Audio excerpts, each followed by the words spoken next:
everyone. Welcome all to the Snail Trail 4x4 podcast. If you like going off-roading in Toyotas, wrenching on Toyotas, camping in Toyotas, and maybe even poking a little bit of fun at Toyotas, and of course, hearing about how awesome snow is in Toyotas, then this is the podcast for you. That's right, ladies and germs. My name is Tyler, and joining me again, another wonderful episode of the Snail Trail 4x4 episode podcast. What? 469. 469. Giggity, giggity. Is the one and only Mr. 469 himself, Jimmy Jet. How you doing, man? I am good. Thanks for asking. How are you? Doing pretty well. Recovering. I had a kind of a rough day yesterday. Really? Yeah, which is surprising. Because of what? I'm guessing winter fun. You just were dragging? A little dragging, and my knee was really sore too. Huh. Like it almost felt like a meniscus or what is that? MCL on the inside? Did you fall out of your rig at some point? I don't know. Not that I know of. I your never rig fell is lower down. Now. A 1 inch. I never fell down on the ice either. I never slipped and fell, so I'm not sure. Too much dancing. That's totally what it was. Yeah. The assistant drug you out there. Do I owe her $20? Nope. Oh. You owe both of us $20. Nice. I was very highly considering going and doing the musical chairs, and then you got to go over and do it, and I was like, you should have done it. I didn't care. I got drug out there because they needed more participants. Gotcha. Yeah, winter fun was awesome. We'll get into that a little bit later. We have some updates for everybody. First off, we want to hit a very close and personal update before you guys get bored and shut the show off. This one hits very close to home. We've interviewed Sue and Chai Bun before on the podcast. Awesome people. They are good friends of ours. They're good friends of pretty much everybody they come in contact with. Yeah, 100%. Honestly, truly two of the nicest people, if not the nicest people I've ever met. They are down to go wheeling with you whenever you call, except they never went wheeling with Jimmy, huh? I have. You have gone wheeling with them? We have wheeled together. Yes. I've wheeled with them a couple times, but otherwise it seems like our schedules never match. We're always out on different trips. I did a night run down Fordyce. Nice. With them. And yeah, they're always up for the night runs. Mm-hmm. I always love those night runs. Yeah. Yeah, pretty much if you go reach out to them, you're like, hey, let's go wheeling this time. They're like, okay, let's go. And also on the same side of the coin there is they're always down. If you reach out to them and say, I need help with something, they will always bend over backwards and go out of their way to help other people. And they need our help right now. Sue was living with migraines and back pains for a while. And then one afternoon, last Friday, she started her morning, Thursday night, whatever, Thursday or Friday, she started coughing up blood. Yeah. Which is, those of you who are not familiar with biology, that's typically not a good thing. No. So she had to go in and get that kind of figured out, and it escalated very quickly. Yeah, did not turn out in a positive form. Not at all. So it turns out she has stage 4 lung cancer. The cancer has metastasized to her spine. So there are tumors kind of throughout her spine and in her brain as well. The cancer spread up there, and right now, currently, the brain is inoperable, and they don't really want to go in and start operating around the spine just yet, because that is extremely risky to do. And so they are... I think she went in Thursday night or Friday morning, and by Sunday afternoon, they have her starting radiation. Wow. That quick? That quick. Dang. It's pretty crazy. Very quick turn of events. That's very sombering. And they need our help from the off-roading community today. They've gone out of their way hundreds and hundreds and hundreds of times helping other people. And now it's our turn to go and help them. They have doctor and medical bills piling up extremely quickly. As you can imagine, going from just going in because you're getting checked out on coughing up blood to starting radiation within 3 days. Doctor bills are piling up very, very quickly. And so a GoFundMe account has been started. Thank you. For them. And they also provided us with their Venmo. You can donate to either one, whatever one works better for you if you're able to. We're really just reaching out and saying anything helps. Anything helps. If we can get, 50,000 people to donate $1, that is a massive, massive benefit to them. Few just side notes about Venmo or GoFundMe. I believe GoFundMe charges the person donating like 2.9% or something like that on your donation. But the person that you're donating it to receives 100% of your donation. GoFundMe or Venmo, I don't think charges anything up to $600, and then it's like 15%. Yeah. So if you're going to donate a larger sum, consider the GoFundMe. If you're going to donate something less, then use the Venmo. But either one works. 100% of proceeds are going straight to them because they really need the help. And we have a small reach, and we're going to use it because we feel that they've helped us throughout the years. We've gone to their house. Chai has taught us how to work on third members and build third members up. We've gone to events with the couple and, been around with them at their booths. I've interviewed them at Sierra Track a few times. We've had them on the podcast. I think it was episode 286 or 268. I can't remember which one it was, where we interviewed them about the welder that's coming out, that they had coming out. Just a fantastic family. And I mean, we can't stress enough about how they will stop whatever they're doing and go to help others that are broken down on any of the trails around here in Northern California. If it's a welding job, Chai jumps at the opportunity. Yes, he does. The GoFundMe, at this point, I think it was started like 24 hours ago and already is over $14,000 on it, which is fantastic. In less than like 24 hours, it already has that amount. But hopefully you can find it deep in your heart and open that heart up to donate a little bit of money to their cause. Yeah. And that episode was 286, where you get to meet Sue and Chai and learn a little bit about them and what they're doing with Bun Trail Welder. Obviously, Bun Trail Welder is a little bit on hold right now. Yeah, it sucks. Cancer sucks. And it sucks that it's happening to this individual, Sue, who always has a smile on her face. Yes, always. She's very, very joyous person. Yeah.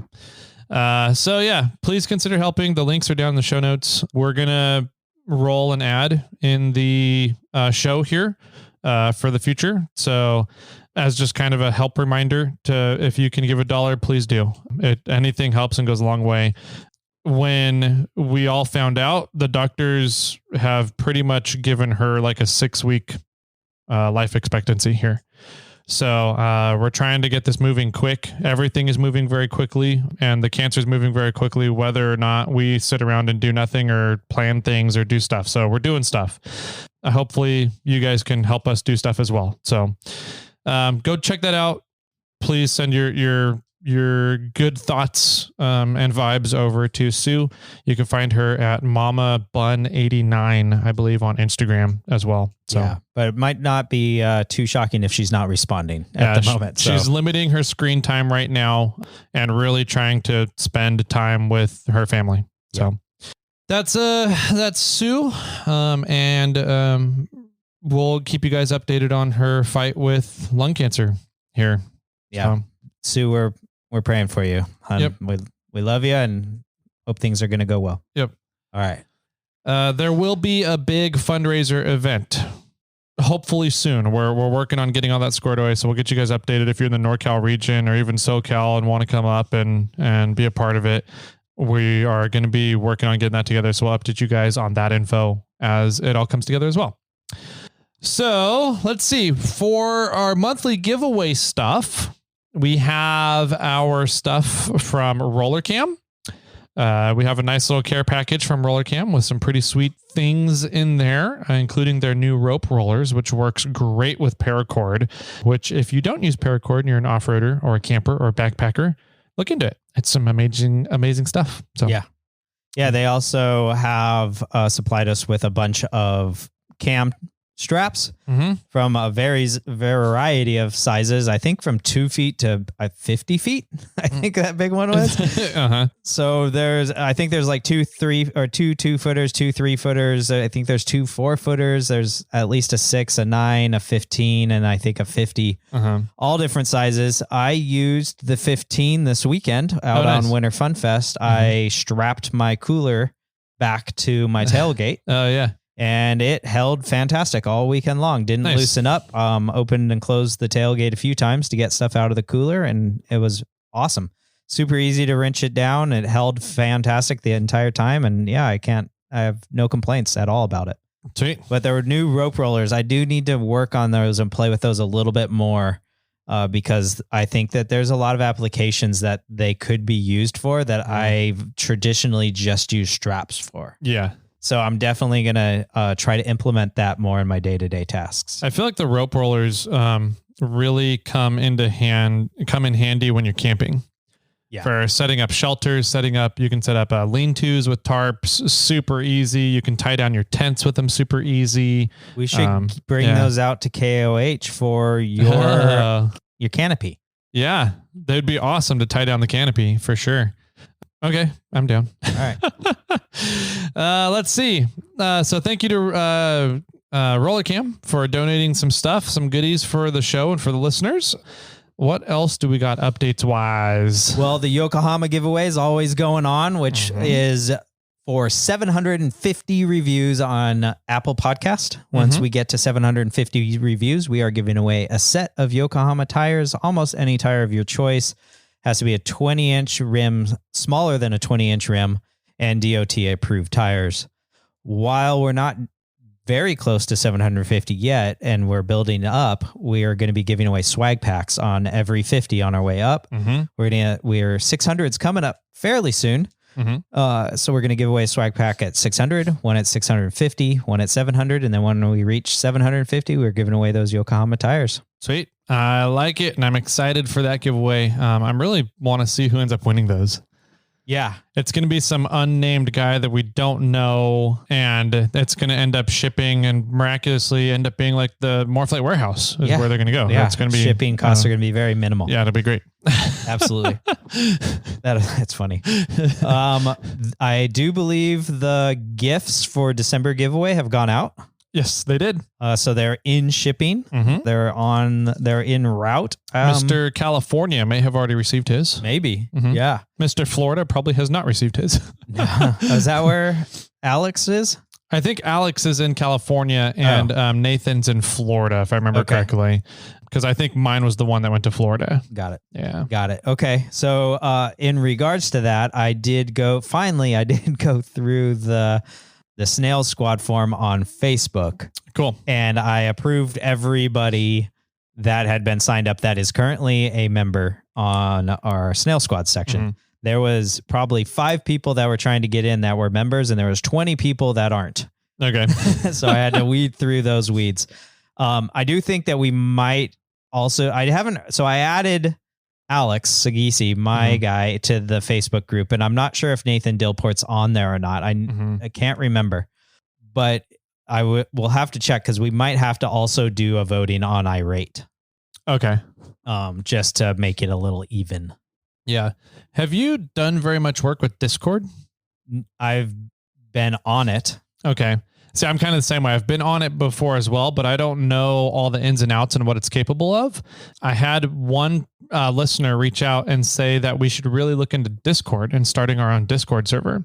Yeah. Because you can do live streams, videos, you can have different channels for different topics and all sorts of different things. I think that's how Total Off-Road Podcast They have a Discord? I don't know. I think they have a Discord. Steve, Derek, I need to talk to you. Yeah. My whole thing is I'm tired of being on multiple platforms. Yeah. Personally. And so I'm just trying to keep it to a few platforms instead of asking everybody to be like, hey, let's all be on irate 4x4 and let's all be on Facebook and let's all get on Discord and Slack and whatever else we can get on. WhatsApp and be on all these different platforms and talk in all these different places, which I understand there are people that are probably on Discord that aren't on Facebook. but I'm really trying to limit how many places we could be. Yeah. Because I can't be everywhere. Yes, you can. I'm on Facebook rarely, and I'm Isn't on your Irate. middle name Jesus? Yes. I'm on Irate as not as enough is the honest answer. Yeah. And so I don't know what would be a better answer. What would be a better solution? I'm pretty sure we can get Austin to build us whatever Discord does on Irate for the Snail Squad section. Yeah. But it's really, for me, it's where is the mass majority of the people? Yeah. Where are our followers? Yep. Are there more people on Discord than Facebook? Are there more people? All of the subscribers now are on Irate, at least a minimum. Mm-hmm. They've all signed up there. Yeah. So I'm just that's my idea. Yeah. It's like, where can we make the biggest bang for the buck? Yeah. It's a good question. Yep. Let us know if you guys out there are like, no, I really like Irate, or no, I love Facebook and let's keep everything there. Or if there's other people out there that are like, no, we're actually all on Discord, then let us know. So yeah, we could, I was going to throw a poll up about whether we should do the betting for the gifts on Facebook and say like, should we do it here on Facebook or should we do it on Irate? And I'm like, well, that's stupid. Everybody I'm asking is on Facebook. Yeah, that's true. You're on Facebook. That's funny. Okay. Well, yeah, there's that. Let's see. What other updates do we got? We have King of the Hammers coming up. So there might be a gap in episodes. We're going to try our best not to have that happen, but there might be, because we'll both be down there. It's going to be a very busy week. I am doing the night run up on Fisher. We'll be going and doing that on Wednesday night. So hump night. And we'll meet across from, I think it's gate 1. I don't know. I think they changed the gate numbers this year. I could be wrong. Don't quote me on that. I know that they grew the size of Hammertown significantly this year.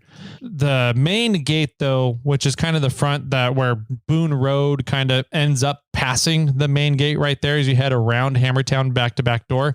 Kind of the first gate there is the first one you come up to. I'm pretty sure it's gate 1. I could very well be wrong, but there's a massive kind of intersection right there where Polaris, I think it's Polaris or Can-Am, whoever does the rentals, the side-by-side rentals, usually they have a spot right there at the main gate for Hammertown, that main intersection. So wasn't BFG right there too last year? Yeah, that's a kind of a prime spot for a few different vendors, some of the high dollar spots. So there's that main intersection right there. We'll meet at the intersection on the opposite side of the road from the gate for Wednesday night around 7 p.m. And then we'll head up to Fisher after that. So if you guys are in the area, we'll meet you there. Sweet. Sounds fun. Mm-hmm. Let's see. Any other stuff? We have some voicemails. Yeah. Our stripper called back. Okay. Great. Three times. Making corrections on his corrections. Maybe. So, all right. So let's do some voicemails and then we'll talk about Winter Fun Fest. Yeah. We'll get into how Winter Fun Fest was. Cool. All right. Let's see what we got. That was a long one. All right. Here we go. Hey guys, it's Reed, your favorite stripper. I'm going to try and keep this to one voicemail. As much as multiple was a blast. First off, the tablets, they do work pretty good at removing odors from booze or like when I do dirt bike racing, I use like imagine powdered Gatorade, and that's always flavored, and it gets that taste out of there. As far as like removing mold or like crazy stuff like that, worked for me. Your mileage may vary. Definitely rinse it out with, a mixture of water, vinegar, that kind of stuff. The dry ice, I usually use that if it's let's say I'm doing a week-long trip. The dry ice is individually wrapped in bags, like layers of bags. Then the barrier layer, or if you're super cool, you get some foam, poke some holes in it, whatever. I think you can get dry ice pellets from welding supply stores. Could be wrong there. Anyways, and dry ice is solid CO2. So it's carbon dioxide. So don't leave it in your tent kind of thing with the lid open. And then, you know, my ice chest has always been the cheap igloo one, so easy for it to pop the top off and whatnot. But I've never had an issue with pressure building in the ice chest, but, you know, usually going in there at least once a day for food or beverage. Oh, and then I'm meaning to describe how Detroit lockers work. When I worked at Inchworm, built, I don't know how many differentials or key cases I built. Birdwalk. Jim Christensen was the original creator of the Lefty transfer case. Not adapter, but conversion kit. That was a lot of research. That was a lot of fun helping out with that in my time there. Back on topic. So Detroit's lockers, not the true track, but the hardcore lockers. Cut off. Okay, so this is why he called back. Yeah. Let's start there before we get into Detroit lockers. Okay. Good stuff. Yeah. Mm-hmm. Answered a few questions. Mm-hmm. Yep. CO2, which as soon as we ended the recording of the podcast, I was like, I'm an idiot. That's what that was. Yeah. I just couldn't remember in the heat of the moment. Yeah. But yeah, so we also had a few additional comments in regards to dry ice. Mm-hmm. Somebody else told me you can buy a bunch of dry ice at welding supply stores. They they offer it in smaller bricks than that they offer at a grocery store. Because the bricks at a grocery store are pretty big. Bricks? They're like Okay. 8 by 8 by 8. Oh, geez. Yeah, massive. Okay. And so you break a chunk off of it and you take it for the weekend and you just the rest is sort of wasted. Yeah. Another fun piece of feedback is that it's roughly negative 100 degrees Fahrenheit. Yeah. That's crazy. It's like 111 or something crazy. Yeah. Super low, but I think they said that your cooler will never really ever get that low. Yeah. We got a good email in. We did get a good email. Let's save that one. Okay. For after read. It gets into the weeds, the nerdy talk about dry ice. And I guess also the thing about dry ice off gassing is you probably don't want to use dry ice if you're in an SUV. Yeah, as well. That's a good point. Yeah, because if it off gases and kind of burps out of your cooler, you're getting CO2 into your SUV, kind of like what Reed was alluding to with don't bring your dry ice into your tent with you. Yeah. Right. So that was something I'd never considered until he said, don't bring it in your tent. And I was like, oh, that means I can't use it in the 4Runner either then. True. Yeah. So, or you can, we did get another piece of feedback from Dylan saying that you don't need to worry about it like popping your cooler top off, just leave your drain plug out because there's not going to be any water in there anyway. Exactly. So it's just going to let the gas out the bottom of out that drain plug. But what you could do is you could put a pipe on it. Or a hose on it and like weed it out to the outside. Have it be like a race catheter. Yeah, exactly. Just down your pants leg or up your pant leg. It'd be real cold. That'd be fun. Yeah. That's a new form of air conditioning in the summer. Yes, dude. Perfect. Just runs throughout my suit. Just don't breathe it in all. Yeah. It'll be dry bad. ice air conditioning for race suits. A 2-way catheter. Oh man. Let's talk about shrinkage. Oh, that's funny. All right. So let's hear what Reed has to say about Detroit lockers. Yes. Bring it on, Reed. Hey guys, it's Reed again. Just letting you know, you did this. Your time limit made this happen. So I don't know exactly where we left off, but Detroit lockers, they're technically not the true track, but the OG lockers. They are technically a limited slip differential. They have, they replaced the whole carrier assembly, way more beefier steel, 4 cross pin contacts instead of just 2 in a standard open differential. But the side gears are actually clutches with huge, massive teeth and springs behind those. So it's technically a clutch different limited slip. It's very strong springs, so they stay intact. And as far as what causes the locking and unlocking, it's kind of both, where if you lift up the rear end and twist the tire around, you could unlock a Detroit locker and have the tire spin, and you get the click, click, click, click, click, click, and that's the clutches engaging and clutch teeth engaging and disengaging.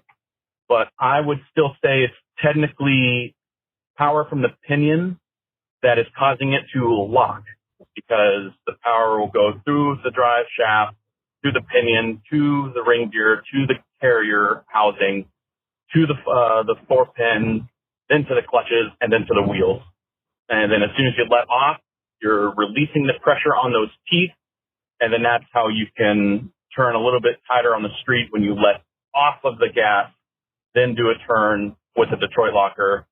And then as soon as you get a little bit of power, all the torque goes through the drivetrain and to the clutch teeth, and then it locks up, and you can do donuts, trip tires, roll over, whatever. I think the time limit's coming up.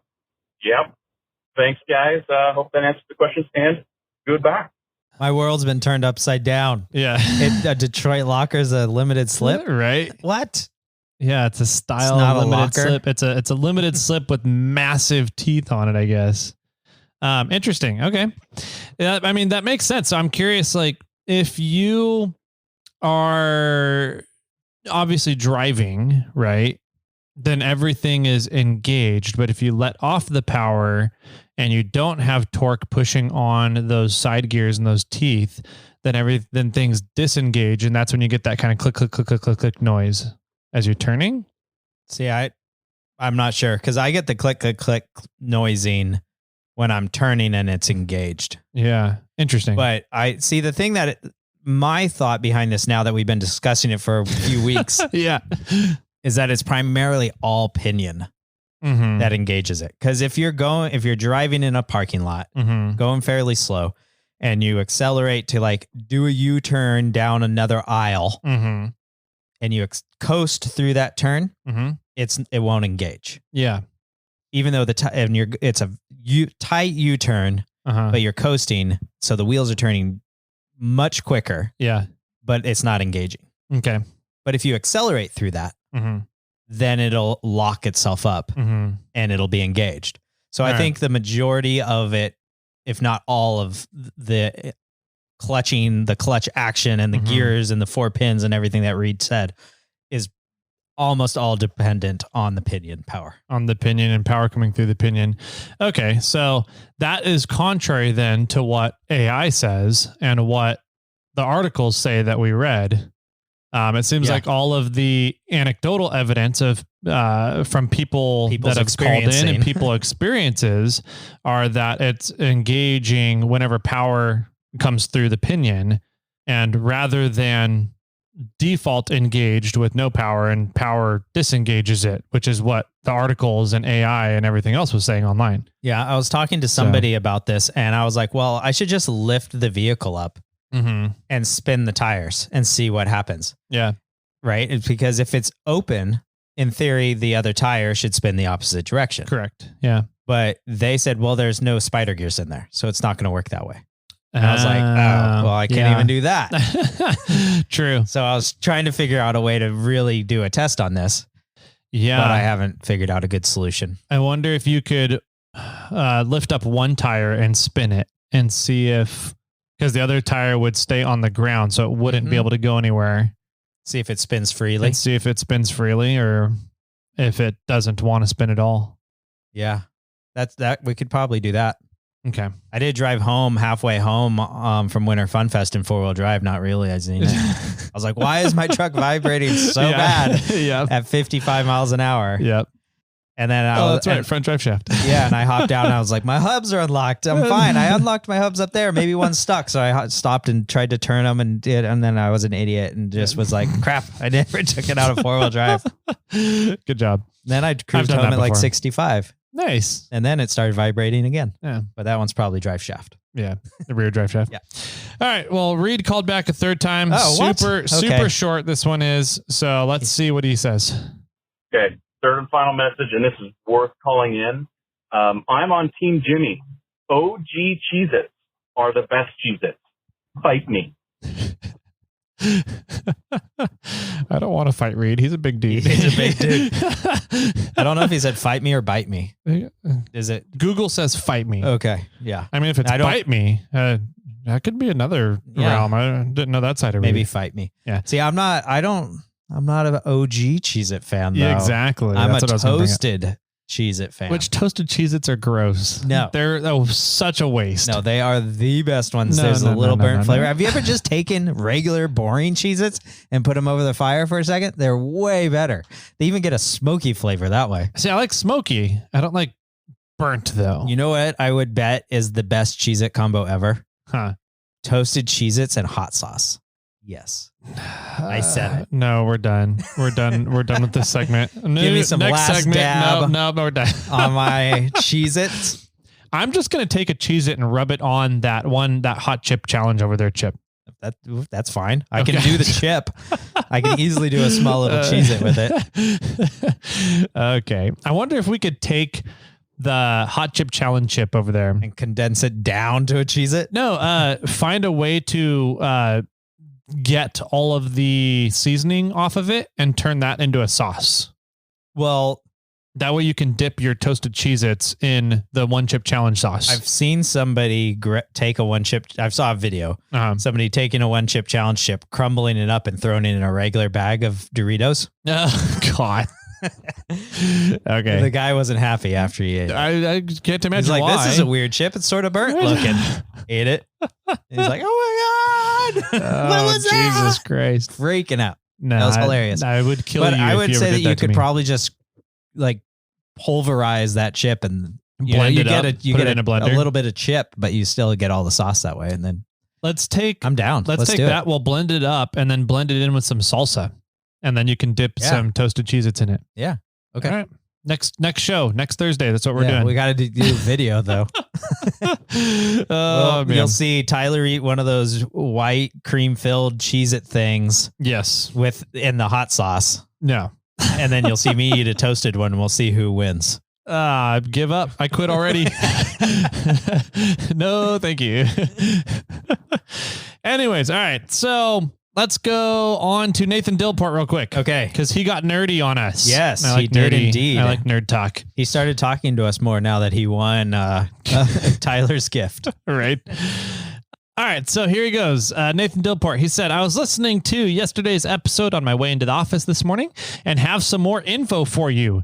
Dry ice is a solid carbon dioxide, or is just solid carbon dioxide.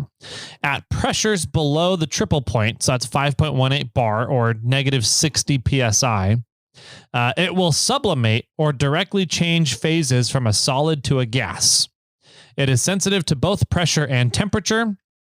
See pressure temperature diagram below, and the pressure of the system will determine the temperature of the mixed phase system, i.e. at standard atmospheric pressure, the dry ice should be negative 78.5 degrees Celsius, roughly negative 110 degrees Fahrenheit. Jeez. So that's why you don't grab it with your hands. Exactly. Though the cooler itself won't be that cold because of inevitable heat loss through the insulation. If the cooler were to exceed 60 psi, the dry ice would then transition from a solid to a liquid, similar to normal ice melting. One word of caution, if using dry ice inside of an enclosed space, be sure to ventilate it as it will displace oxygen. Think of a fire extinguisher. Yep. So that's AKA don't put dry ice in your tent or your SUV. Sorry to nerd out on this, but a lot of my work currently relates to CO2, though I am more interested in it as a supercritical fluid and storage of CO2 captured from combustion gases off of power generation turbines.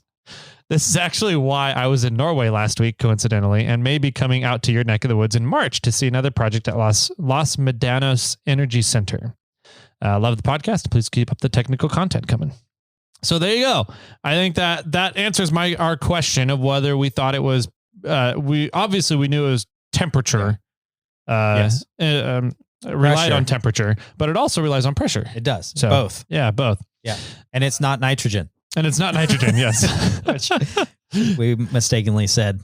Yeah, but that's cool. There is a point at which if it increases pressure so much above 60 psi, it looks like, it'll go to a liquid phase. I want to see that. That would be cool, right? That would be cool. To watch carbon I want to dioxide know go what to a phase happens change. when you instantly release. Like if you got your cooler tight enough to hold the pressure to 60 psi. What happens when you open that cooler and that liquid? What happens to the liquid at that point? Does it instantly become a gas? That's exactly what happens in power tanks. So we could actually get probably Steve and Tyler to come on and talk about this, but that's the whole concept is you're putting liquid CO2, which is extremely cold, extremely pressurized into a bottle. Right. And then as you vent off the bottle, you get a vapor head, and that's the phase change from the liquid to gas. And that vapor head and the gas then comes out the bottle as air, gas form of carbon dioxide. Right. And so what happens with Morphlates, fun fact, is if you have your power tank regulator up above like 150, 175, it dumps so much CO2 that the phase change cannot keep up from liquid to gas, and you end up dumping liquid CO2 into your manifold on Morphlates. And they freeze. And they freeze up, and you end up freezing up the lines and freezing up orifices and freezing up everything. And then nothing comes through anymore. Once you freeze up the orifice. Do the lines crack if like you move surprisingly not. They survive. Yeah. But it gets very, very cold. And typically the connection between the coupler and the male plug on the Morphlate, that's what freezes up first. Got it. Because that ends up what you get the liquid CO2 into first. And that'll freeze up and create a blockage there of ice. Wow. Solid CO2. So because the Morphlate is so efficient at distributing the output of the CO2, the liquid CO2 in the power tank can't create air fast enough. Yeah, it can't shift from liquid to gas fast enough. And so you end up getting liquid CO2 down the line. Yeah. That's crazy. And so it'll go through that phase change in the Morphlate hoses. Yeah. Yeah. So that's fun. So now we need to get liquid CO2 in our tires. So they always are creating a constant pressure or more pressure. 60 PSI apparently is where that kind of happens at. So if you run a big rig or Clifford or have you named your Ford yet? I have not. I keep going back to Tiny Tim. Tiny Tim. Yeah. Okay. Or Tiny Tim. Yeah. I wonder how much pressure it would release would it stay at 60? Like, does it stop once it hits liquid gas? I don't know. Probably not. Probably not. Yeah. What's that graph show? Yeah. So as temperature increases from below -50 to 25, would it be the 30 degrees Celsius? So -60 to 30 degrees Celsius. And it goes up. So your bar and your pressure changes as that temperature increases as well. So the pressure is always rising. Yeah. So there's no point at when it becomes stable. Yeah. Unless it's zeroed or it's at its lowest freezing point or whatever. Yeah. Right. Yeah. Okay. So 110 degrees or negative 110 degrees is where it's not off-gassing very much. Yep. So that's what your tires would be at. Yeah.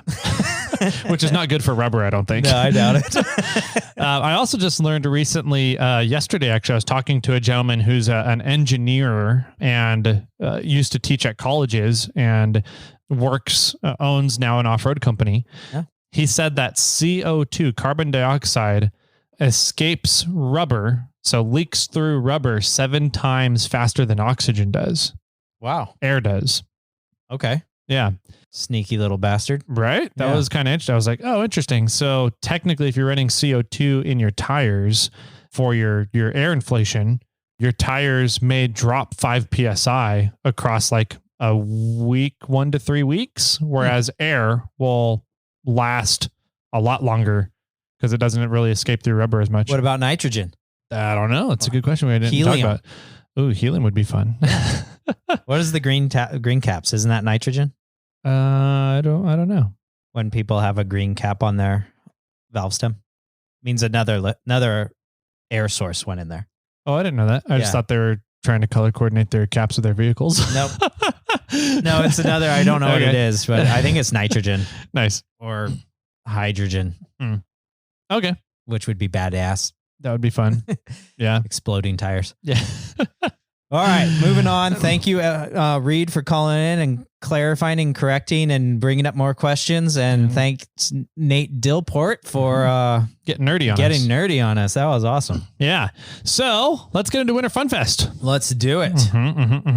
So Friday night, I drove to the Bay Area. Yeah, yes, you did. Wrong direction. I had a friend in from Germany and into town. And so I went down there and spent the night with him. And then I drove up with the assistant on Saturday. So let's jump in with you and find out how Friday night went loading up. Yeah. Was the rig ready? Did you pull it with the cab over camper and enclosed trailer? Like, I got questions. Yeah. So on, I think it was Friday, the Thursday or Friday. I think it was Thursday because I didn't come in Friday for work. I stayed home to get everything packed and ready for the weekend. So I think it was Thursday. Did we do a podcast on Friday? We did we recorded on Friday. But Monday's episode. On Thursday, we test fit Kermit in the enclosed trailer. So I saw that video. I took measurements of Kermit with his current setup, his tires and everything on. And he measures 89.5 inches outside tire to outside tire in the rear axle. You're so fat. Big booty Judy. And the door for the enclosed trailer measures 89.75 inches. So you got a 1/4 inch overall? 1/4 inch clearance. Air your tires up. Yeah, air the tires up. And what we found was I was able to literally squeeze through the door without damaging the door. But what I was not able to get through was the wires that pulls the door up. Oh. Yeah, so you kind of alluded to that at one point where you were concerned that is the low-hanging fruit for you to get into the trailer. Yeah. So what we had to do was I was inside Kermit driving. MFR Ryan was in the enclosed trailer kind of guiding, make sure I stayed up on the rails that we built for the drive-overs. Yes. And then we had Sean and Ben on the back holding the wires for the door, pulling them out away from the tires. Okay. So I could get through. So it's a 4-person job to get Kermit in the enclosed trailer, but he does get in there. Nice. So without antennas. Without antennas. I had to pull the antennas off in order to get. But don't you laugh. I know why you're laughing. I'm stoked for you that it fits. Yeah. But didn't you buy rollers? I did buy rollers. Okay. Thank you for bringing that up. The guy that I got them from said they came off of a 2007 F250. Yeah. Which means they should be 8 on 170. Yes. They are 8 on 6.5. So they do not fit my vehicle. Oh, man.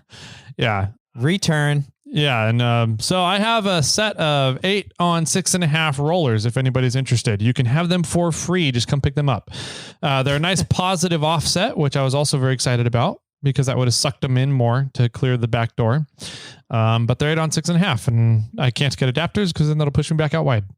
So 8 on 6.5s don't work on 8 on 170s. And we tried it with the sidetracked off-road and the Yokohama tires, and man, it just barely fits. Yeah. Barely. It is very tight. So yeah, we got that in, but that was a huge stress relief because I was like, that was the one unknown that I wasn't sure about with the enclosed trailer, and we need the enclosed trailer and Kermit for King of the Hammers. Right. Yeah. So that was a huge stress relief. Now we're moving forward with painting the enclosed trailer, Raptor lining it, and then we got to do all the electrical wiring on it. Are you getting a wrap for the exterior? Not yet. Okay. That will probably come down the road though. Nice. Yeah. All right. So did you take the enclosed trailer up to Winter Fun Fest? Negative. We took the deck over trailer. Okay. So I also had to buy weight distribution hitches for everything. Sure. The Ford, the F350 that I got for the business is rated for 27,000 pounds bumper pull. Yeah, that's a lot. It's a lot. Except when you put a 48-inch extension on it because you have a cab over camper on it. Okay. How much does that reduce it? That reduces it down to 7,000 pounds. Whoa. So from 27,000 to 7,000 pounds bumper pull. Did you buy it? The extension? Or did you build one? I bought it. Oh, bummer. Off torque lift. Come on. And a trailer. But we also put on a Magnum hitch. So we took off the stock hitch and put a Magnum hitch on, which increases your towing capacity to 30,000. Okay. So 30,000 pounds bumper pull, 3,000 pound tongue weight. And, but with an extension on, you're still down at 7,000 pounds. Sure. So 48-inch extension is what I need to clear the cab over. That drops me down to 7,000 pounds bumper pull and like 700 pounds tongue weight. So you can add weight distribution hitches though. Okay. So with a weight distribution hitch on there, it brings the capacity back up to 12,000 pounds. Wow. Okay. 12,000 pound bumper pull and 1,200 pound tongue weight. Got it. The deck over trailer is only rated for 10,000 pounds total. The enclosed trailer is rated for 14,000 pounds. So in theory, as long as we're careful about loading everything and watching everything, we should not ever exceed the weight of the enclosed trailer if the cab over camper is on the truck. Gotcha. And the hitch, the extension, That's right? a lot of weight, man. Yeah, it is a lot of weight. So the goal is 12,000 pounds. So the deck over trailer weighs about 3,000, 3,500, right around there. And Kermit weighs about 5,000. So 8,500 to 9,000 pounds. I'm underneath the 10,000 pound limit on the trailer and the 12,000 pounds on the hitch and the extension, everything, Nice. the towing setup. So that's what I did. Got the weight distribution set up. I had some issues with it because it wasn't connecting properly. And turns out we just needed to do fine tuning adjustments on the Shim packs. the shim packs. Yeah. That keeps the hitch pointed downwards so that when you connect the bars and everything, it pulls everything up and levels everything out. Yeah, you called Verde to talk about it, and Verde was at my house. Yes, he was. Yeah, because when I called, somebody else answered. Yes. Your more favorite podcaster. Yes, exactly. So anyways, we got all that set up, and I will say having a weight distribution hitch, it's impressive as to what it does for towing. Really? Yeah, it's extremely big of a noticeable. difference? So I've been driving around the past 3 weeks with the cab over camper on the 350. Okay. And it handles it really well. Like it doesn't feel super sway. It doesn't feel unstable at all, but you can tell that there's weight there, that if I'm taking a tight turn off the freeway or something, you can tell that there's a camper on the truck. Okay. With the weight distribution hitch on and towing an empty trailer, it drives better than just driving with the cab over on it. Oh my gosh. Yes. How can that be true? Because what a weight distribution hitch does is it pulls everything on your ass end up and levels the truck out. It forces all the pressure up on the frame because it uses the trailer to help kind of push down or push up on the hitch, down on the front of the truck. Using the tongue to pull up. Yeah, exactly. Right. And so by doing that, it better plants the whole truck and distributes the weight of the truck on all 6 tires better Interesting. than without it. And so even just towing an empty trailer, it drives better than just the cab over on the truck. And then when you put Kermit on there? And when I put Kermit on, it still drove better than just a cab over on with no trailer. So did you load Kermit to the same spot that you normally load Kermit, or do you change that position now that you have the hitch? I loaded him about 4 inches further forward with it. So I figured that can take 1,200 pounds. And before I've never scaled it out to see what the tongue weight is, but with how much that the weight distribution pulls up on the tongue of the trailer, I put Kermit in the same spot as before, and it didn't really look like there was much weight getting put down onto the tongue. So I drove him another 4 inches or so forwards, and I could feel the trailer start to level out, like there was actually weight getting on the tongue now. Right. Yeah. I've been slowly, and I think Bobcat's at a good spot now, but lately I've been slowly inching my position on the trailer forward further and further and further. Mm-hmm. And there's not a whole lot more room for me to go further on my little trailer if I did a weight distributing hitch. So I was curious because Clifford drives better now that I put more weight on the back end. And I think just towing in general is better. Mm-hmm. So I can see how a weight distributing hitch would benefit that because it would level everything out from what you're saying. But I don't know if I can drive Bobcat farther forward on my trailer. Yeah. It's pretty crazy, but Just park up on your rail. yeah, exactly. Just pull it. Once the tires go over the front rail, you're in a good spot. Yeah. So I got everything set up, loaded up. The truck drives fantastic with the weight distribution. It's very noticeable. But what was more impressive to me was that with everything on there, so the truck weighs 8,000 pounds. The camper is about 4,000 pounds, 4,200 maybe. Okay. And then the trailer and Kermit setup is 9,000. So that in total is 21,000 pounds, 22,000 pounds, Wow. something like that. The truck didn't care. Yeah. That truck still didn't care. Going up the grade on 80 up to the 49 exit up in Auburn area. Yeah. Going up that grade there, truck didn't care. I could have accelerated past people still. That's nuts. And I just kind of kept it on cruise control at 62 and it was just idling along at 1,500 RPMs. Wow. It's so impressive what that truck is willing to do and pull with stuff. That's incredible. On there. So nice. We'll see how, once I get the enclosed trailer, I think we're going to have it. My goal is to get it right around that 12,000 pounds loaded with stuff for the booth at Hammertown and King of the Hammers. But, the only real test for it is going to be the Tehachapi's. Yeah. And Which is a pretty significant climb. It is a significant climb for sure. But based on how everything's been doing so far with 22,000 pounds, I think once I get it to 25,000 pounds total, I don't think it's going to be that much of a difference. Yeah. Okay. So we'll see though. Yeah. Sounds good. Okay. But I packed everything up, got down to Winter Fun Fest a little early, around 4:00 on Friday, I think they're 4:30, 5, somewhere around there. Ozzy was already there running the Morphlate booth. But yeah, Friday night is just kind of hang out. Yeah. And There's talk not to much people. going on. Not much going on. Dinner is Friday night. And then you can go get your registration done. You can go start buying raffle tickets, all this other stuff. It's just kind of a hangout and socialize night. Yeah. And so that's what we did. Hung out and socialized. And then I went and slept in my camper. For the first time. Yeah. Yeah. How was it? It was fantastic. Yeah. It takes a little bit to get used to because I've got a memory foam mattress. I don't typically sleep with a memory foam, so it's a little softer. Those things.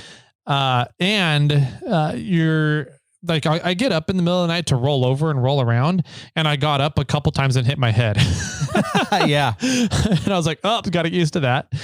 But the heating in the camper works awesome. I just set it to 55 degrees and it stayed 56, 57 all night long. Dang. And the heater is really quiet too. It never woke me up. Oh, that's awesome. Yeah. Good. So that was really nice. The other really cool thing that I love about when I'm camping is camping in the rain. I hate being in the rain, but I love being in a tent in the rain and sleeping in the rain. Right. Okay. I love the sound of rain on a tent or rain on something that you're sleeping in. Right. You need a rain white noise machine. Yes. So my cousin did that Yeah, when he was sleeping in there. Yeah. He put the rain white noise app on his phone and then piped that through the camper's speakers. audio system. Yeah. And he said it was awesome. So I kind of had that going because it rained all weekend long, every night at Winter Fun Fest. Yeah. That was really cool. I liked that a lot. So being able to stay warm in a bed, I was too warm Friday night. Oh. I was thinking I was going to be cold. So I kind of bundled up and had to take a bunch of layers off and one of the blankets off in the middle of the night. So that worked out great. And then, I had to readjust when I figured out I can readjust the mattress. So remember how I was telling you there was like a gap between the mattress and the headboard in there. Yep. Mm-hmm. Turns out it's a mattress that I don't know if it was perfectly came with the lance, but I grabbed it and I just pushed it forward into the headboard and that got rid of the gap. But now there's a gap at the foot of the bed. Yeah. But I'm like, whatever. Yeah. Whatever. But yeah, that worked out awesome. Nice. For sleeping. Okay. Sleeping arrangements. And so rained all day Friday night. And then does that mean it snowed on Saturday? Yep. And it rained down at the event at the Nevada County Fairgrounds all day Saturday, which meant up on the hill where we were doing all the runs, it was snowing a lot. So it snowed quite a bit. I think we got 2.5 feet throughout the day. Wow. On Saturday, which made for conditions, it was difficult. It was challenging because it wasn't wet snow. It was very dry snow because it was colder at higher elevations. Being able, if you drove in the tracks, it was fine. The tracks are packed in, but as soon as you got off the tracks, you just sunk in the sugar and nothing packed in to help with traction, to get traction on anything. Got it. Okay. Which, by the way, I watched the first like 5 minutes of Nate's video, Dirt Lifestyle Nate, and snow tires and what you want snow tires. I 1000% agree with everything he said in the video, the first 5 minutes at least. Yeah. So I would like to see his data and what he's claiming on that video, because a lot of what he says absolutely does not make sense when it comes to snow wheeling and tires in general. Like one of the things he said was you want your tire lugs to be closer together so that snow can pack in. And I'm like, if the more closer together you get, I mean, just think of street tires. You run street tires in the snow, you're not getting anywhere. Right. So, I mean, if the closer treads you put together, the worse off the tire performs in this. Anyways, Nate, I would love to chat with you. Yeah, we could. Let's just do a whole episode on that. Yeah, I would. Yeah, Nate, you need to come out here and go wheeling with us sometime, buddy. Anyways, so where was I? Saturday wheeling, sugar. Nothing was packing in. Everything just poofs out of the way. And so what I loved about this was it was an awesome example of different snow conditions, because we had polar opposite conditions between Saturday and Sunday. So Saturday was cold in the middle of the storm. It was very challenging. Everybody complained that, some runs only went 1 mile for the whole day. Yeah. That would be sad. And so people came back to the event on Saturday night, and there was a lot of bad feelings about how the day went on the runs, but everybody had a good time back at the fairgrounds Saturday night. It was a record turnout. There was about 500 people in attendance for the dinner Saturday night, and they did something a little different this year for dinner. What was that? They catered it. Oh, a catering company came in and did the I did not know that. The tri-tip dinner on Saturday. And that was really cool. It was amazing food. The caterers took care of all the cleanup, all the prep. Nice. There was people walking around to the tables, taking plates. And throwing them away for people. So you just had dinner, then you could sit there and relax. You didn't have to and socialize with your friends without having to worry about, I got to get up and find a trash can to put my food in. And it was all done really well. So it just made you feel like after a really cold, exhausting day of doing a lot of recoveries, being out in the winter storms in the snow all day, not going very far, you come back to a catered meal. It just made you feel better, I think, about the day. Yeah. And so there are a lot of people there. There was a lot of stuff in the raffle this year. Massive amount of stuff for the raffle. So huge I didn't win anything. I didn't win. What the heck? I didn't buy anything either. I didn't buy any tickets. We bought in, but didn't win. Yeah. We wish we would have had the mini assistant, because it was like kids were winning like 4 or 5 gifts each. Yep. It was crazy. At some point they called, are there any kids out there that haven't won anything? Yeah, please come up here. We got gifts for you. Yeah. Which is kind of cool. The way they do it is they allot a budget for the kids raffle, and then they go out and buy a bunch of stuff for the kids. Oh, cool. Yeah. And so that was really neat. The kids always have a good time. They always get a good prize winning ratio. Yeah, they do. They had some good grand prizes. They had a BMX, or I think it was a BMX style bike for a boy and a BMX sort of style bike for a girl. And then they had a few RC cars. Yep. So that was really cool. Yeah, it was really cool. Huge kudos to Santa Rosa 4x4 Club, Santa Rosa Four Wheelers, for putting on and doing another awesome raffle this year. Yeah. Let's see. That was Saturday night. Well, our friends John and Renee, they walked home with a set of BFG tires up to 37 inches. That's right. They did. And control arms from for a JK, JL, or maybe a TJ levels from Metal Cloak. Yeah, they won big. Yep, they did. They got some good stuff, which is good because they never got to go wheeling. Not at all? Not at all. That's so unlike them. Yeah. So they came up and they choose to trailer their vehicle everywhere. and had trouble with trailer logistics and not knowing whether chain control was up or not. So instead of trying to see if chain control was there, they just went home. Oh, okay. But they won some good stuff in the raffle. Yeah, that's worth the trip for them for sure. Yep. So let's see. That was Saturday night. You showed up Saturday night. Yes, we did. How was your experience and your thoughts and perspective of? There was more people there this year than any of the other years that I've been there. This year I had to park in like an extra overflow parking lot. Yeah. Which is nuts. I didn't even know this parking lot existed. I was like, we were driving in and I told the assistant, I'm like, you feeling lucky? And she's like, yes, I am. And so we drove all the way to the front row, packed. Drove the next row, packed. Drove the very back row. People were like double and triple parking people just wherever they could. And then there was this like exit sign, and then underneath it says additional parking. And I drove out there and found some parking eventually. Yeah. And when we were walking in, I told the assistant, when we leave this place, we're going to wonder why we parked so far away, because there's going to be all these open spots. And that was true. Yeah. But yeah, we went in for the event and it was packed. There was a lot of people. There was some good vendor booths, but some of the typical people, Morphlate was there. Metal Cloak was there. Sneevies was there. The Med Flight people were there. Was it Cal 4 Wheel? Or the Cal 4 Wheel was there, but what was there NorCal 4x4 Rescue? What was that? Yep. Yeah, NorCal 4x4 Rescue was there. Had a booth up there talking about different recovery equipment as well. I'm probably missing one or two people, but I think that was roughly about all. There's somebody next to you. Metal Cloak was on one side and Cal 4 was on the other, I think. Oh, is that it? Yeah. Oh, okay, never mind. Yeah.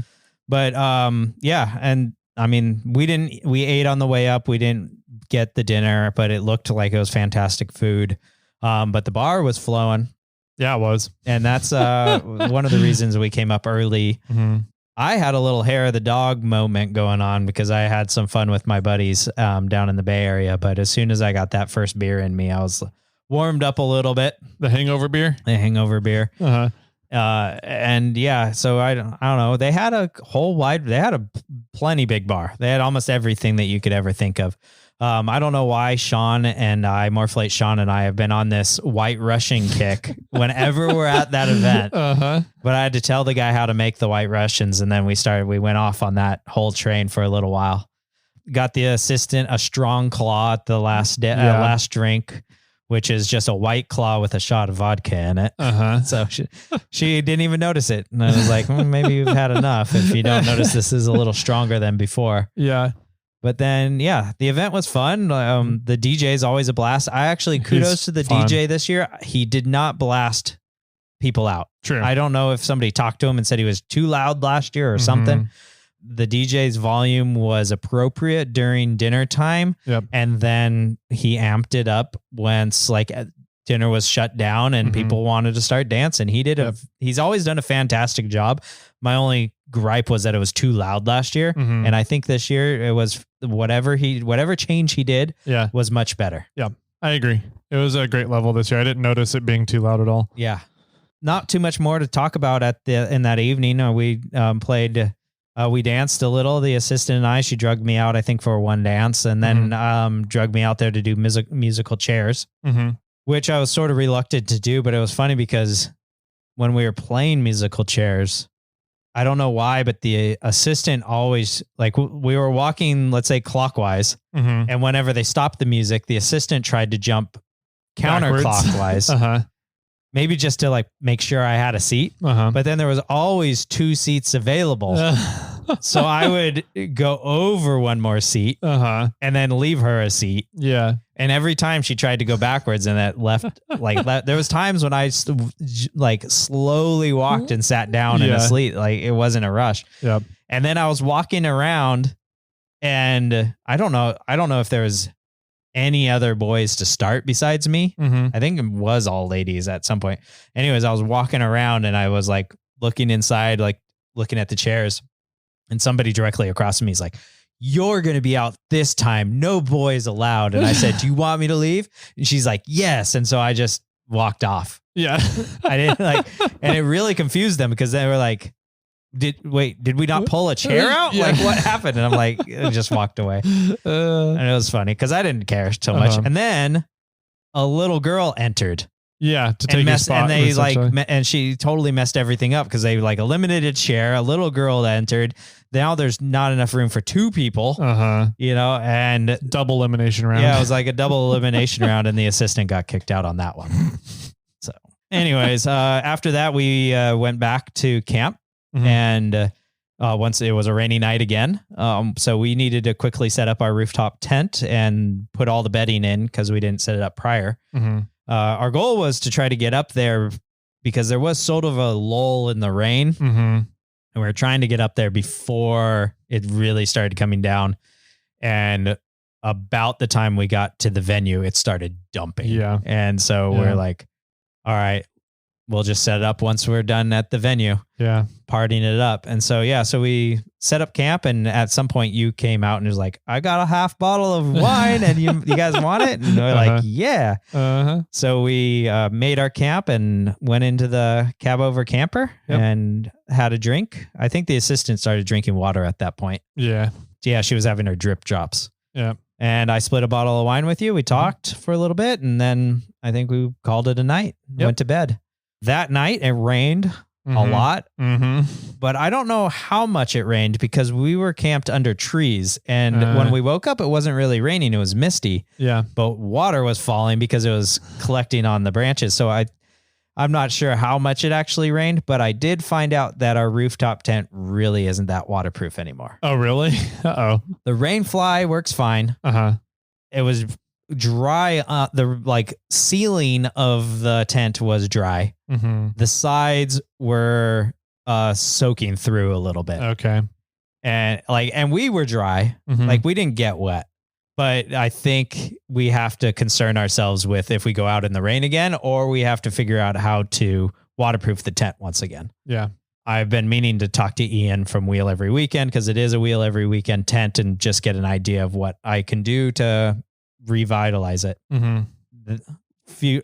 Going forward to Sunday after, or Sunday night, we popped the tent open overnight to let it air out and to try to dry it out the next day because it was supposed to be sunny.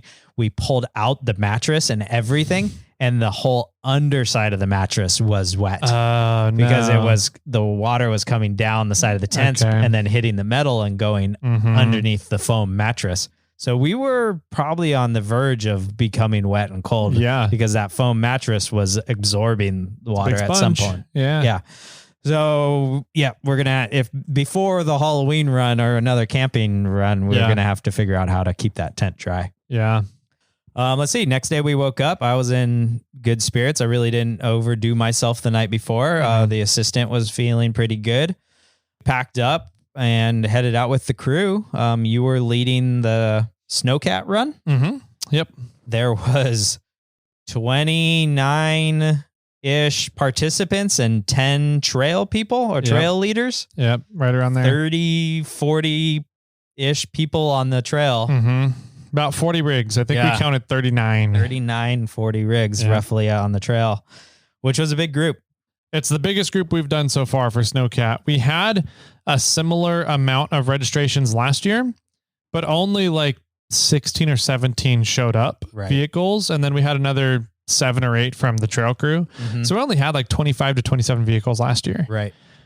This year we had 39 vehicles on this run. Yeah.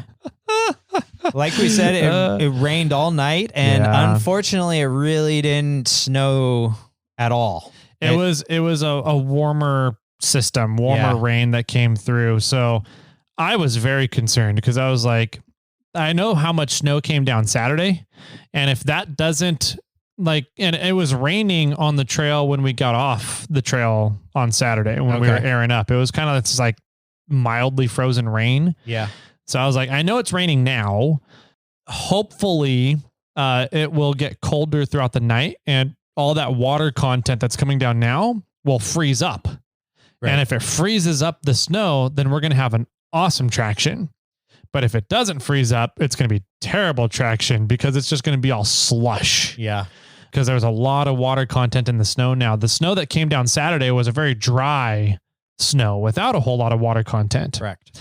And as the water content of the snow increases, you get the ability to pack in the snow. You get a way more traction out of it until it becomes slush. There's a point at which then it becomes too much water. Correct. Yeah. And it's just slushy now. And so I was really hoping that it was going to freeze up overnight and not be slushy and be that nice, crisp, frozen snow that the Sierras are good for. That Sierra cement, that high water content frozen snow.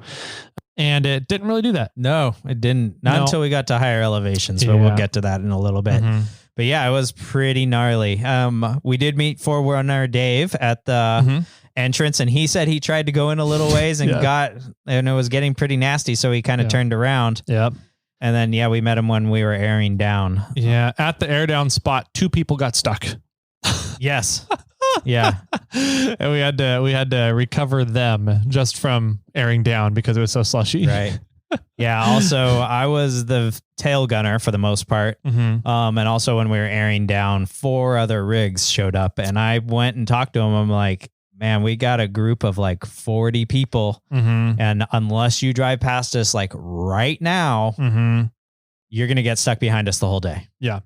I'm just, letting you know, because there's no way you're going to be able to, that we're going to find places for everybody to pull over, and you're not going to be able to weave through us. Yeah. You're not going to. I heard that they were back there. Like somebody came up and told me, yeah, there's another group of people that showed up behind us. I don't know if it was you or Tom. And I was like, okay. So I went back, and while I was rounding people up, sending people to the front of the line for a driver's meeting, I found the person and I was like, hey, how you guys doing? Because good. And I was like, you guys looking to run this trail? He goes, yep. I was like, we have like 40 vehicles here. I don't think this is the trail you want to be on today. And he goes, oh, we came out here. We're going to do this one. And I was like, conditions suck right now. It's super slushy. I'm envisioning having to stop and pull people out all day long. It's going to be a very slow going, not moving day. I said, if you go a mile down the freeway, there's 3 awesome trails that are perfectly groomed, ready to go for you from everybody that ran them yesterday. Go down there. You guys will have them all to yourself, and it'll be a great day for you. He goes, no, I think we'll be here. I said, okay, I gave you your warning. Yeah. Good luck. We'll see you later. Yeah. Well, and then you came back up. We had the driver's meeting. I think you did a fantastic job at the driver's meeting. I think you brought people's hopes up, because a lot of people were like, oh man, it's going to be bad. And when you said something like, you guys need to change your mind right now from this is a wheeling trip to this is a day where you're going to learn about recovery gear. Yes. And everybody was like, yep. Okay. That's what today is going to be. Yep. I found so much of snow wheeling is just your mindset. Yes. Right. Because you think of wheeling, you're driving somewhere. Correct. And sometimes you get that in snow wheeling. Most of the time, snow wheeling is problem solving. Yeah. And just enjoying that you're out in the snow. It's not so much about getting to a destination. It's more about just kind of being out there until a certain time, and then you turn around and go home. Right. Yeah. And so I wanted to try and make that clear. And my goal was to make it sound as bad as possible there, so that I'm lowering expectations as much as possible, so that if anything does go well, we've exceeded expectations for the day. There you go. Yeah. So that was my goal, but like still do it in a way that it's like, hey, we're all on the same page. It's going to be a fun day regardless. We're going to have a good time. Yeah. And it seemed to work out well. Yeah, totally. So at the end of the driver's meeting, we all started lining everybody up. I went back to my truck because I was at the very end, and those guys were gone. They weren't there. Oh, they weren't there. No. Interesting. I couldn't see them. I thought they went over the hill, continued on down the road that we were on. And I think I said that to Morphlate Sean at some point, because he was on our run also. And he's like, no, there's a gate down there. You can't go down there. Yeah, it's a PG&E campground area. I don't know where they went. Huh. Yeah. Weird. Yeah. So we continued on the trail. At some point, we got to some obstacle and people were held up, and I leaned out the window and yelled at Forerunner Dave. And I was like, is this the obstacle that you were having problems with? And he's like, no, it was way back there. Yeah. And he said, but the 30 other rigs that probably went through it smoothed it out, and we didn't even think it was any bit of an issue. Yeah. I was like, okay. Driving up, it was a little slippery and a little like slushy, but being at the end, it wasn't that bad at all. What was it like in the front? In the front, it was not bad at all as long as you stayed on the tracks. The tracks from the trail run the day before were all nice and kind of packed in. There was a little icy. There was a layer of slush on top, maybe about an inch deep. Okay. But what became the problem is if you got off of the tracks, you just sunk in the slush and went down 1 to 2 feet Correct. in the slush. So I just told everybody over the radio, I was like, it's a little slippery up here. If you stay on the tracks, take it easy, be very aware of where you're driving. You'll do fine. You'll do great. But as soon as you slide off of the tracks, you're going to sink in the slush. Right. And I watched the guy behind me and the next guy behind him did that quite a few times. Okay. Where they'd be driving and all of a sudden they fall off the track and fall down in the slush. And yeah, it was just funny to watch them. Yeah. There was a few times that people fell off, a few times that people had to recover. There was one fairly difficult spot where you had to drive in like I don't know what you want to call it, a rut, and to get through it. And it was a little off camber. And I think people were hitting it harder than they should have, because then they were slipping out and losing a little bit of control. And somebody came across the radio and was like, I just crawled it and had no problems. Yeah. So slow down. Yep. Yeah. The other thing in slushy conditions like that, the harder and faster you go, the more the vehicle just plows through rather than climbing up on top. Right. And so when you get to the end of this little slush puddle or slush rut, if you're going fast, you're not going to climb out of it. You're just going to push the snow further and make that slush puddle bigger and longer. And so, yeah, it's typically, it's different conditions. You got to feel it out. Sometimes you do need momentum to get through, and sometimes you can just crawl through. Yeah. But it's being able to feel it out. And the way that I've always sort of attacked that problem in my limited snow wheeling experience is go through it first slow. And if you get like restriction, or if you have hindrance, back up and hit it a little faster. Yeah. Because then you're going to plow through that wall. Yeah. But I see no need to go fast first. Yeah. I don't know. Maybe it's just me, but that was really the only hiccup. Once the crowd made it through there, we were moving. Yeah. I was very impressed with how well everybody did and how much we did not have to spend doing recoveries. There's only minus the one red area. I think I only heard of like 4 times people needed to be pulled back or forward. Yep. But what was really cool about all of that and being able to pull people back and forwards and everything was everybody had radio comms. And that made it so much better because everybody was able to report where they were when they lost sight of somebody behind them, be like, hey, are you good? I haven't seen you and past this turn yet. And oh yeah, we stopped. We just had a bathroom break real quick. Okay, exactly. Cool. So it was really nice. And that was one of the biggest the repeating pattern of feedback that I got from the day was that everybody really appreciated knowing what was going on at all times and the communication amongst everybody, because they'd be on runs, on Saturday where they're just sitting there in a line. Nobody's moving and nobody knows what's going on. There's no one knows if there's a recovery going on, if someone's broken, if someone's going to the bathroom, what's happening. And they said that it was really nice knowing at all times what was going on around them. Yeah. So at some point before the slush rut area, 2 side-by-sides came up behind me. Oh, okay. And we were stopped. I think we were stopped in the line for that. And I said, we've got like 38 more rigs in front of me. I don't know why exactly we're stopped. I heard that there was an obstacle or a snow problem up ahead. I think they're pulling somebody out. I don't know what it looks like ahead of me. I don't know where you're going to be able to pass. I don't know how good those things are in the snow, in the deep snow, if you can get around.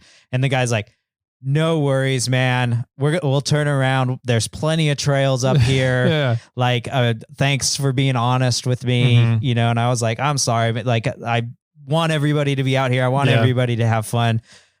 There's a lot of us and I apologize. And he's like, nah, we'll just go find another trail. It's all good. And I was like, I appreciate that. Thank you very much. And they handled it awesome. They turned around and went the other way. And I didn't even see him turn around. Like, I think I went up a little ways, talked to Dave or something.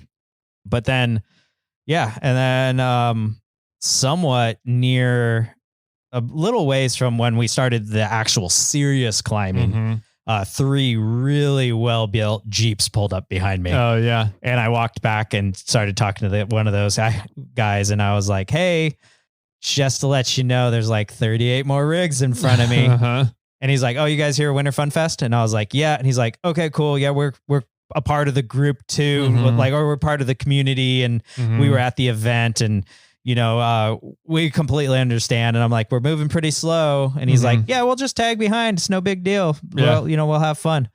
Yeah. And so they wasn't far to the top at that point, and we just kind of motored. And whenever we stopped, they went and played in the deep snow, and we're having fun. And like he pulled up beside me one time, all off camber and crooked in this deep snow, and we talked for a little bit. And then the line moved, and he had to get pulled backwards because he got stuck. And but yeah, I mean, it was a good time, and they were good drivers, and they had well built rigs, and they were having fun. And then once we got to the top, they tried to work their way around us, and they made it eventually. It didn't work out so well. They got stuck, and then I think they had lunch. Yeah. And then they figured it out how to get through and around the group. But then the original group of four that was down at Air Up. That was down at Air Up. Yeah. Came driving up. And by that time, all of us were parked. All of us had more or less turned around, and we were just barely on the trail. Well, we were on the trail, but there was the new trail beside us. But that other group at Air Up started driving up the trail at us. And now there's 5 rigs with them. Okay. And I actually walked down with some chocolate. And I didn't know it was them again. I just saw more rigs coming up. And so I went and talked to them again, and they were a little bit more sour this time. They were like, this sucks, man. You guys shouldn't be blocking the trail like this. You blocking it. You blocked us at the start. Now you're blocking us up here. This should not be allowed. Blah, blah, blah. And I was like, I'm sorry that it worked out this way. There's not, we tried to park everybody in as best positions as we could so that we could try to leave the trail open. There's another track on the side here that these guys are going around us right now, and you could follow them. And you can continue on, like it's right beside my truck, and you can drive past it. And he's like, no, this is stupid. Like, you guys should not be out here. And I'm like, sir, we have an event permit to be out on this trail today. Yeah. Yep. Like, if you're upset about that, contact Cal 4-Wheel. Contact Cal 4-Wheel or the Forest Service. Yeah. And complain to them that there was too many rigs on the trail and that they shouldn't allow a permit or whatever. Yeah.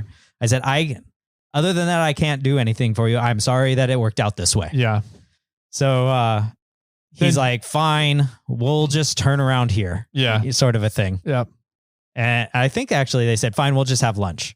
Yeah. I said, okay, well, a lot of us are almost through. Like the guys that got up here earlier have been eating lunch already. We're sort of just starting. We're probably going to leave in like half an hour. So and we're all coming back down the trail. And we're all coming down the trail now. So either can you guys move off or turn around and get ready to take off, because we're going to be coming down. Yep. And he's like, all right, we'll move aside. Cool. I was like, okay, all right, thank you. Yep. So then I went up and finished my lunch, and I started talking to other people, and they started trying to turn around at that point. And then I don't, how far do you want to jump forward there? The Grumpy Gladiator got stuck. Gladiator. Yeah. So 2 of the 5 rigs turned around. So let's talk about these rigs real quick. Okay. There was a TJ on 33s, maybe 35s. There was a JK, 4-door JK, maybe a JL on 35s. There was a Raptor. Like 33s. On 33s something. There was maybe 35s. Yeah. There was a Gladiator that was on like 22-inch rims, 20-inch rims maybe, and 33s, 35-inch tires with a lot of aftermarket accessories on the exterior, but nothing really done to the suspension or anything or the axles. Had a very grumpy grill on, and had like a fastback. Yeah, it was kind of weird on the bed, so it looked like a Cybertruck. It did, yeah. So, anyways, there's that. Then it was diesel. Yeah, there was another Jeep down below. I never really paid attention to that one. Yeah. So, but they were all not like, they would have been the weak links in our group for sure. There was a Jeep on street tires in our group. Yeah, I mean, but they. And the Forerunner And wasn't the that Forerunner. built. Yeah. The reddish Forerunner. The red Forerunner. Didn't have aggressive tires. That was fairly stock. And no lockers. Yeah. So, I mean, but they would have been on par with those two vehicles, in my opinion, in our group. So we're just kind of having lunch and hanging out, and we're kind of looking down there, and 4 of the vehicles are turned around, and the Gladiator is sideways in the trail. And I'm like, okay, he's a longer vehicle. It makes sense. He's going to take a little bit longer to get turned around on a narrow snow trail. So I go back to eating lunch, and I look back down 10, 15 minutes later, Gladiator's still sideways in the trail. Well, this doesn't look good. And then I see a bunch of our people kind of standing around looking at the Gladiator sideways in the trail. I'm like, oh, this isn't good. Yeah, I went down there at some point and they just started saying how stupid we were for blocking the trail. Yeah. And I'm just thinking, I turned my rig around right pretty much where you're at. I don't know why you guys are having a problem. Yeah. And so we go down there and the hood is up on the Gladiator. I'm like, that's really not good. There's 2 people working in the engine bay, and the driver of the Gladiator is just hanging out in the Gladiator. And I'm just kind of like, hey, what's going on, guys? And they said that they had a no crank, no start on the diesel Gladiator, and nobody knew what was going on. Like, awesome. Sweet. Well, we're kind of packing up and ready to get going here. Let us know if we can help you in any way. I might have a couple of guys up here that know diesel engines. Do you want me to send them on down here? And the guy was like, oh, whatever. Do whatever you need. I'm like, okay. Right. So I went back up, found our 2 engine guys, sent them down there to help diagnose and figure stuff out. There's two things that I heard. Yes. One was that the transmission... all the lights were on the dash. Okay. So all the lights are on, and some of them are flashing, and it just seemed like the vehicle was not happy. It wasn't starting, no crank, no start. And so one of the guys said that the transmission thought that it was overheating. I'm like, that's weird. Yeah. He wasn't really on the accelerator at all, and he's in the snow. And I know automatics can get hot in the snow. It's rough on automatics sometimes if you're having to plow snow and, take a run at it and then back up, take another run, back up, take another run.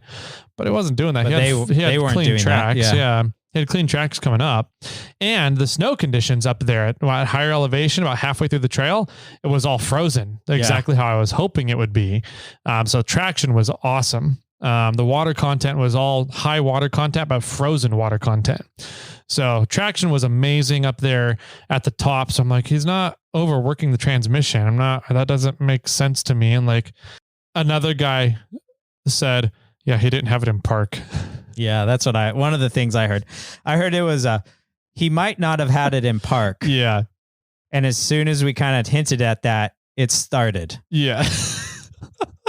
And I was like, awesome. 45 minutes, by the way. 45 minutes. He sat we there. were planning on leaving at 1, and I drove past them at 1:49. Yeah, I drove past them at 2. Yeah. So you were in the front. 2:09 because you radioed 20 minutes behind us. That's right. Driving through. Yeah. Yeah. Because I was like, oh my God, we're 20 minutes long. Like our train is 20 minutes long. Yeah. I'm not sure which one is actually true, whether the transmission thinks it was overheating or whether he wasn't in park. But typically, if all the lights are on your dash, something's not happy. Your vehicle is trying to tell you something. Yeah. So by the time they did figure it out, and they straightened themselves out, and I don't know. I think they at that point sort of felt bad or stupid, one or the other. Yeah. And they were like, hey, we'll just drive it. We'll pull out of the way for you guys, and you guys can all just go past us. Yeah. Yeah. And so we're like, cool. Thank you. That works. Awesome. Thank you. We'll get past you as quick as we can here. And we got past them, got 40 vehicles past them in 20 minutes. So where that 20 minutes could have been 20 minutes earlier if they would have not had hot heads and, not been mad and been flowing with the trail regardless to what it provides. But on the flip side, I also do I don't want to be plugged up. Yep. I don't want to, if I'm driving a trail, I don't want to have to stop where I'm at and turn completely around. I understand both sides. I totally get it as well. And that's why I gave them the warning at the beginning of the day. And I was like, there's some awesome trails a mile down the freeway from here. You're going to have them all to yourself all day. And they still wanted to come here and follow us. I don't know if they went down there and came back and caught us at some point. Yeah, but so flew down the trail, no problems. My only slight issue was that I was in the front, and so I was trying to set pace, and my pace was every once in a while I had to slow really far down to keep the person in my rear view mirror. Yep. Because that's the way you should be doing it in the snow. Yeah. I didn't want to get too far ahead of everybody. But yeah, I don't remember. I think we got down the mountain in roughly an hour. Yeah, it was pretty good timing coming down the mountain. So everybody had a great time. Yeah, it was fun. Everybody got aired up and everybody got off the trail safe. There was no breaks, no issues, minimal recoveries for how slushy the snow was. And everybody had a great time that day. Yeah, so, it was good fun. And then I already talked about me driving halfway home and four-wheel drive. Four-wheel drive. Yep. Hubs unlocked with drive shaft still spinning. Yeah. So once I figured that out, it was smooth sailing. Yep. Yeah. I drove back to the campgrounds and picked up the cab over and loaded the Kermit on the trailer and headed on down the hill myself. So yeah, it was a good weekend. A great Cal 4 event. You know, it was awesome to be able to get out there and support a business like that. And that helps our trails and keeps things open and allows us to go have fun.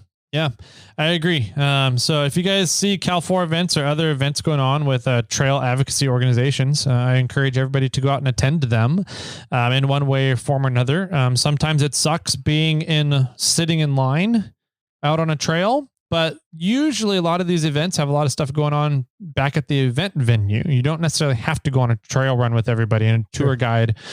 So if you're kind of the person that's like, I don't want to go on a guided tour, I'd rather go on a trip by myself or something, then just go to the event, hang out, have a good time, socialize, meet everybody in the community, and support the organization putting it on.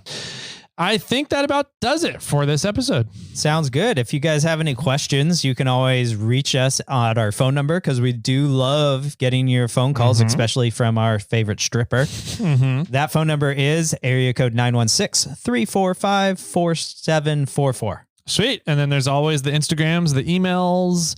You guys know where those are, how to find us there. Facebook, irate 4x4, all the fun places. So with that being said, James, do you have any final words for everybody out there? There was a time about 3/4 of the way up the trail that first gen 4Runner Dave and I were trying to drive it in 2-wheel drive. And Dave got farther than me. Oh, so embarrassed. And with that, my friends, keep crawling.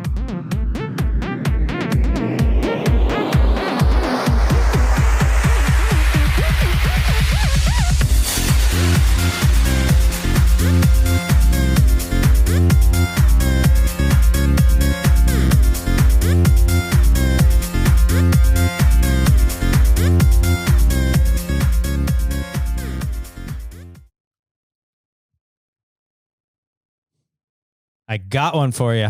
Jokes. Joke time. Okay. Hold on. This is number 3 of 600. I think it's 4 because the knock joke was so bad. Oh, that's right. And I messed it up. Okay. Yeah. What is a cat's favorite book? The Magical Book of Monsters. Is that such a thing? Yeah. I've never heard of it. You don't watch Harry Potter? Oh, I'm disappointed, Jimmy. I just didn't put 1 and 2 together. But Okay. a cat's favorite book is not the Magical Book of Monsters. It is The Great Gatsby. Oh, okay. That makes that's okay. More historic. Yeah, it's a little bit more historic. Yeah.